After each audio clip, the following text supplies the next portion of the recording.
This cemetery is called Bellefontaine. It's here in St. Louis, and it's one of the biggest cemeteries, or probably the biggest cemetery in St. Louis. And it's probably one of the most famous ones as well, for the fact that all the famous people are buried here, or at least the St. Louis famous people. And I'm going to take you around and show you some of the more famous graves and some actually just cool graves. So the first one we just happened to walk up on, but these things are really literally works of art out here.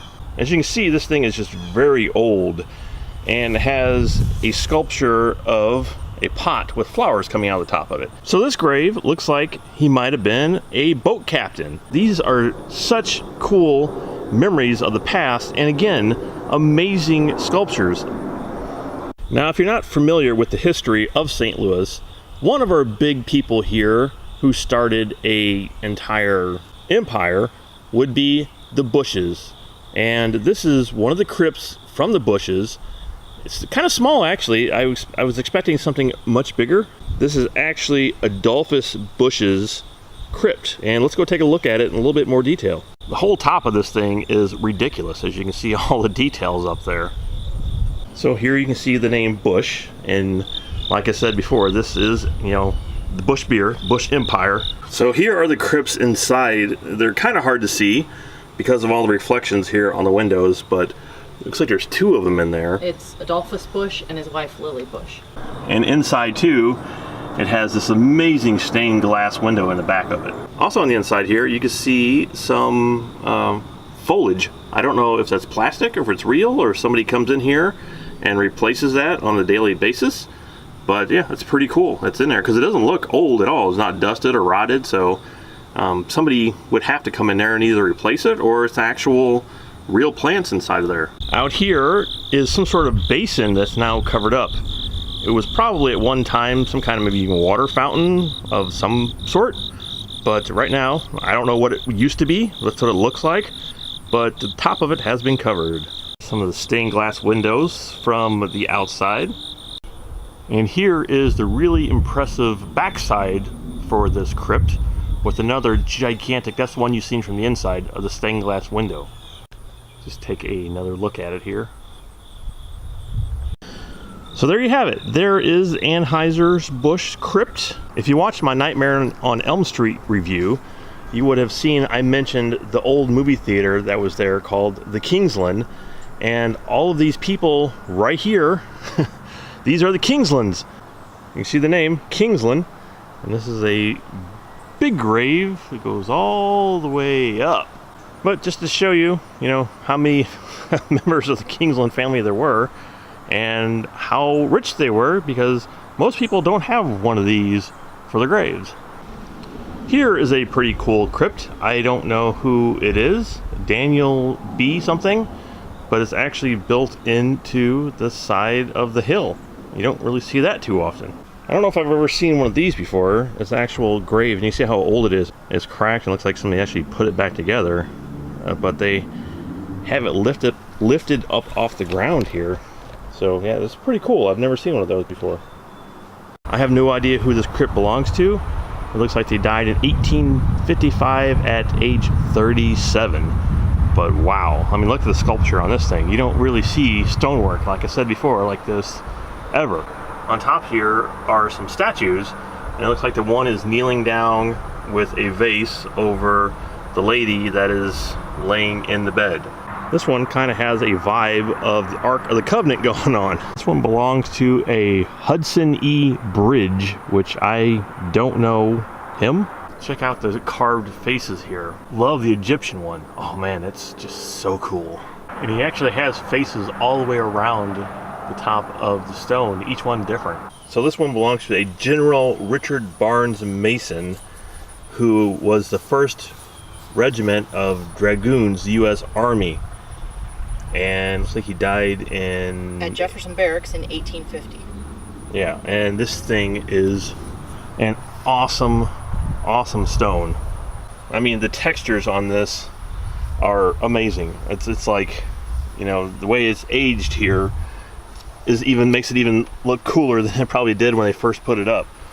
So it has like rope on it and looks like a cannonball and a cannon here, and I'm not sure what it's supposed to be laying on top of that. It's some sort of what, you think? No clue. Yeah, I don't really know. I don't know what that is. But the whole entire stone here is just phenomenal, and this guy must have been worth it, because to put something up like this, and I haven't seen anything else like this in the cemetery, so it's really, really cool, really impressive. And so it's a Civil War monument for this guy, so just love it. This guy here is a sculptor, and he actually has a pretty awesome looking stone because of him being a sculptor. The guy did it awesome. I don't know if he actually sculpted it himself, but wow. And again, this is from the other side here, so that's just pretty freaking cool. So out of all the graves out here, this is probably one of my favorites. It's just weird and it's kind of creepy at the same time, but it's just unbelievably cool. This is called The Girl in the Glass Box, and that's exactly what this is. This is a woman that's inside of a glass tomb, and as you can see, it looks like there's moisture or something has gotten in there over the years, so now it's all dirty and you can barely see her. So this crypt actually belongs to people who owned a movie theater here, and this is a very, very Egyptian crypt, as you can see.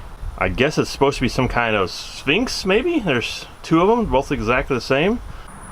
Not sure who Holtkamp is, but it's a very impressive looking crypt, if that's even what you want to call this. It looks like this is either a fire pit or some sort of water fountain that's not on. I'm going to have to guess it's probably a water fountain. There's a very large H here. And around these pillars, you have a marble bench. So yeah, this is really impressive. I don't know who it is or what it is supposed to represent. I don't really see anyone buried here or any names on it. But wow, all pure marble. Another just enormous crypt by somebody that I don't know who they are. Whoever they are, they had quite a lot of money to build something like this, but just so impressive. This is the crypt of the notorious Lemp family, and if you're not from St. Louis, you probably know very little or nothing about the Lemps. But the Lemps actually were the beer barons here in St. Louis before Bush, and they got very rich. They lived in very big mansions, and they all killed themselves in the mansion. Every one of them shot themselves in the Lemp mansion, which is also considered one of the most haunted houses in the world, and that is also here in St. Louis. And maybe next year I'll take a trip over there and show it to you. Spend the night, see if we can find any ghosts. But this actually is the crypt for the Lemps. So the last thing we're going to look at here is the Lewis and Clark stone. Actually, it's only Clark that's buried here, but it's one of the more impressive ones at the cemetery. You can see here, this is William Clark. On one side is a sculpture of looks like a buffalo. Other side has some kind of lion. I guess that's what that is. Here's a very long, detailed explanation of who William Clark is and what he did. Actually, this is a monument that you can walk up on and take a look at much closer and walk around and read all the passages and everything. This is a stone right in front of William Clark. It's very nicely sculpted. And if you're ever wondering what William Clark looks like, well, here he is.